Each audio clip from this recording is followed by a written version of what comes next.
ओम।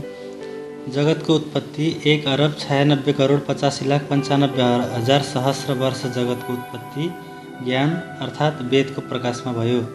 यसको स्पष्ट व्याख्यान ऋग्वेदमा पनि भनिएको छ। जो सूक्ष्म छ, नष्ट गर्न सकिँदैन, तर शक्तिलाई आकार प्रकारमा विन्यास गर्न सकिन्छ, अर्थात् सूक्ष्म परिवर्तन गर्न सकिन्छ। नष्ट हुँदैन र जसलाई टुक्रा गर्न सकिँदैन उसको नाम परमाणु हो। 60 परमाणु मिलेर एक अणु बनेको हुन्छ। 2 अणुको एक द्वैणुक जो स्थूल वायु हो, 3 द्वैणुकको अग्नि, 4 द्वैणुकको जल, 5 द्वैणुकको पृथ्वी अर्थात् 3 द्वैणुकको त्रसरेणु र उसको 2 गुना भए पृथ्वी आदि दृश्य पदार्थ हुन्छ। यस प्रकार क्रमशः ज्ञान तत्त्व, प्रकाश, परमाणु, अणु मिलाएर भौगोलिक आकारलाई ब्रह्माण्डको सम्पूर्ण संरचनाको रूपलाई ईश्वर अर्थात् परमात्माले बनाउनु भयो। अनन्त आकाशको सामुन्ने ठुलो ठुलो भूगोल संरचना अर्थात् समुद्रको अघि र माथिको पानीको छोटो कणको समान पनि छैन। त्यस्तै अनन्त परमेश्वरको सामुन्ने असंख्यक लोक एक परमाणुको समान पनि भन्न सकिँदैन। त्यो बाहिर भित्र सर्वत्र व्यापक छ, अर्थात् विभु प्रजासु यजुर्वेद वचन। जो परमात्मा सब प्रजाहरूमा व्यापक भएर सबैको धारणा गरिरहेको हुन्छ। अध्याय 3 को मन्त्र 63 आयम गौः पृश्निरक्रमीदस्मसदन् मातरम पुरः पितरम च प्रयन्त स्वः को प्रस्तुत गरेर उसको अर्थ यो हो कि यो भूगोल समुद्र र नदीको जल सहित सूर्यको चारैतिर घुम्दछ। यसैले पृथ्वी अर्थात् पृथ्वी घुमिरहन्छ। यजुर्वेदको 33-43 मन्त्र कृष्णेन रजसा वर्तमानो निवेशयन्नमृतं मर्त्यञ्च हिरण्येन सविता रथेन देवो जाति भुवनानि पश्यन्न को प्रस्तुत गरेर भन्नुहुन्छ कि जो सविता अर्थात् सूर्य वर्षातका कर्ता, प्रकाश स्वरूप, तेजोमय रमणीय स्वरूपको साथ वर्तमान सबै प्राणी अप्राणीमा अमृत रूप वृष्टि वा किरणको साथ आकर्षण गुणदेखि सहवर्तमान आफ्नो परिधिमा घुमिरहन्छ, तर कुनै लोकको चारैतिर घुम्दैन। यस प्रकार एक ब्रह्माण्डमा एक सूर्य प्रकाशक र दोस्रो सबै लोकान्तर प्रकाश्य हो। जस्तो दिवि सोमो अधिश्रितः यो अथर्ववेदको 14:1-1 को मन्त्र हो। यसको तात्पर्य यो चन्द्रलोक सूर्यदेखि प्रकाशित हुन्छ र त्यस्तै पृथ्व्यादि लोक पनि सूर्यको प्रकाशले नै प्रकाशित हुन्छ, तर रात अनि दिन सर्वदा वर्तमानमै रहनेछ। यो सत्य हो कि पृथ्व्यादि लोक घुमेर जति भाग सूर्यको सामुन्ने आउँछ त्यो दिन र राति आई अर्थात् पृष्ठभूमिमा आउँछ, त्यहाँ रात हुन्छ। अर्थात् उदय, अस्त, सन्ध्या, मध्याह्न, मध्यरात्रि आदि जाति कलावयव हुन्। त्यो देशान्तरमा सधैँ वर्तमानमै रहन्छ, अर्थात् जब आर्यावर्तमा सूर्योदय हुन्छ त्यही बेला र त्यही समय पातालमा अस्त हुन्छ, अर्थात् यी सबै एकपटक वर्तमानमै हुन्छ। यसलाई काल अर्थात् समय भनिन्छ। त्यो काल आदिकालदेखि चलिरहेको छ, अर्थात् जब पृथ्वी अन्धकार थियो त्यहाँ वर्तमान थियो। त्यही वर्तमानमा शक्तिको मूल प्रवाह परमात्माबाट हुन्छ। त्यो शक्ति आदिकालको वर्तमानमा थियो, आज छ र भोलि रहनेछ। त्यो सब वर्तमानमा नै रहनेछ। त्यो वर्तमानको शक्ति नै परमात्माको हो। यो अपरिवर्तनीय छ। परमात्मा, आत्मा र प्रकृति अनादि हुन्, किनकि यी 3 तत्त्वमा परमात्मा नै सृष्टिको मूल केन्द्रबिन्दु हो।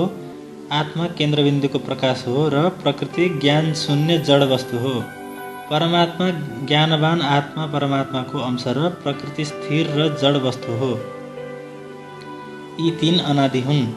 पहिले यो संसार तम अर्थात् अन्धकार रूपले प्रकृतिलाई छोपेको थियो। कोही र केही पनि प्रत्यक्ष देख्न सकिँदैन थियो। अनुमान गर्न लायक कोही रूप नै थिएन जसले गर्दा तर्कद्वारा लक्षण स्थिर गर्न सकियोस्। प्रकृतिमा चारैतर्फ शून्य, अज्ञात र अज्ञानको अवस्था थियो। त्यसपछि प्रलय अवस्थालाई नाश गर्न सक्ने लक्षणलाई सृष्टि गर्नको लागि सक्षम परमात्माले पृथ्वी, जल, तेज, आकाश र वायु यी पञ्चतत्त्वलाई प्रकट गराउँदै स्वयं अर्थात् आफूमै स्वयम्भू भगवान प्रकट भए। यसलाई शक्ति विग्रह भनिन्छ।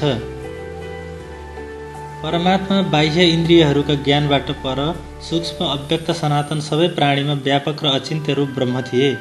ती ब्रह्मले अनेक प्राणी उत्पन्न गर्ने उद्देश्यले ध्यान गर्दै आफ्नो शरीरबाट जललाई उत्पन्न गरेर त्यसबाट बीजको उत्पन्न गरे।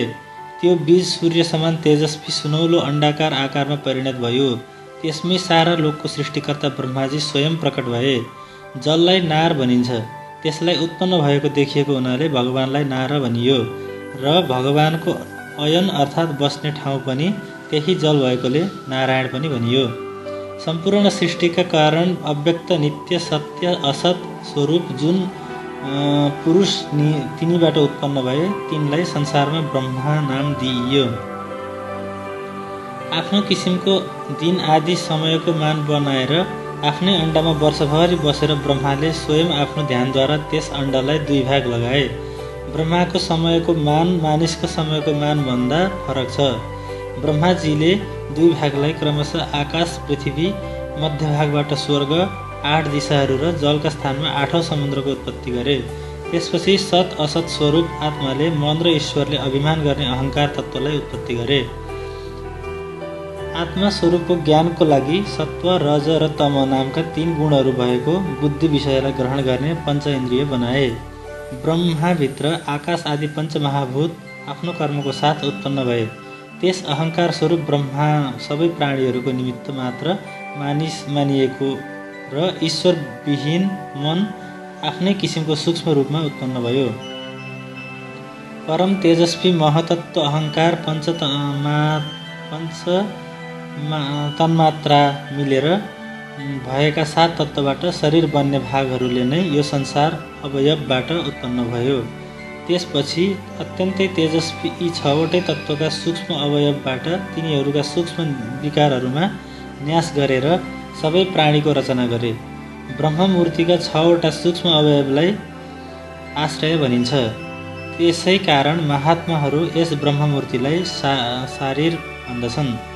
ब्रह्माभित्रै आकाश आदि पञ्चमहाभूत आफ्ना कर्मका साथ उत्पन्न भए। त्यस अहङ्कार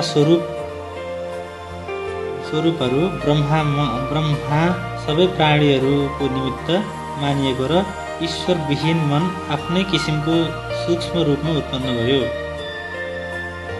जल, थल, तेज, वायु र आकाश यी पञ्चमहाभूतको सङ्ख्या अनुसार उनीहरूमा गुणको सङ्ख्या पनि बढी हुन्छ। सृष्टिको आदिमा ईश्वरले ज्ञान लिएर सबैको नाम र कर्म वेदको अनुसार निर्दिष्ट गरेर तिनीहरूको अलग अलग सङ्ख्या बनाइदिए। ब्रह्माले देवताहरू र सबै जीवहरूको यथासूक्ष्म साध्य गणको सृष्टि गरेर सनातन यज्ञको रचना गरे। ब्रह्माले समयको विभाग गरेर दिन, हप्ता, महिना, वर्ष गरी समयको विभाजन गरी नक्षत्र, ग्रह, नदी, समुद्र, पर्वत सब र विषम भूमिको भाग बाँडे। पूर्वोक्त देवता आदिलाई बनाउने इच्छाले पूजा आदि तप बाँडी चित्तको सन्तुष्टिको रूपमा इच्छा, चित्तको विकारको रूपमा क्रोधलाई उत्पन्न गरे। यज्ञ आदि धर्म, ब्रह्म हत्या आदि अधर्म, तिनको कर्तव्य र अकर्तव्यको विचारको लागि धर्म र अधर्मको फलस्वरूप सुख र दुःख कर्म पूजासँग जोडे। पञ्चमहाभूतका नष्ट हुने किसिमले रूप, रस, गन्ध, घ्राण र स्पर्श नामका पञ्चतन्मात्राका साथ मायस संसारलाई सूक्ष्मबाट स्थूल र स्थूलबाट सूक्ष्मतर गरी सृष्टि गरे। पहिले ब्रह्माले जुन जीवलाई जुन कार्यको लागि नियुक्त गरेका थिए तिनीहरू बारम्बार उत्पन्न हुँदा आफ्नो पहिले निर्दिष्ट गरेका कर्मलाई क्रमशः गर्न थाले। हिंसा र अहिंसा, कोमल र क्रूर, धर्म र अधर्म, सत्य र असत्य आदिमा यिनीहरूलाई जस्तो काम लेखिएको थियो त्यसैमा प्रवेश गर्न थाले। एक ऋतुको समाप्तिपछि अर्को ऋतुको आगमन हुँदा प्रत्येकले आफ्नो आफ्नो चिन्ह लिएर उपस्थित हुन्छन्। त्यसै गरी जीवहरूमा पनि स्वयं आफ्नो कर्मबाट नै ग्रहण गर्न लागे। संसारको विकासको लागि मुख अर्थात् वचन, बाहु अर्थात् शक्ति, पेट अर्थात् आदान प्रदान, खुट्टा अर्थात् सफाई गरी कार्य विभाजन गरियो र जसलाई ब्राह्मण, क्षत्रिय, वैश्य र शूद्र भनियो। ब्रह्माले आफ्नो शरीरलाई 2 भागमा विभाजन गरेर आधालाई पुरुष र आधालाई स्त्रीको रूपमा तयार गरे। त्यसमा मैथुन कर्म युक्त विराट पुरुषको निर्माण गरे र त्यस विराट पुरुषले स्वयं कठोर तपस्या गरेर सम्पूर्ण संसारलाई बनाउने किसिमको पुरुष उत्पन्न गरे। त्यो पुरुष म नै हो। क्रमशः तेस्रो आँखा। हरि ओम।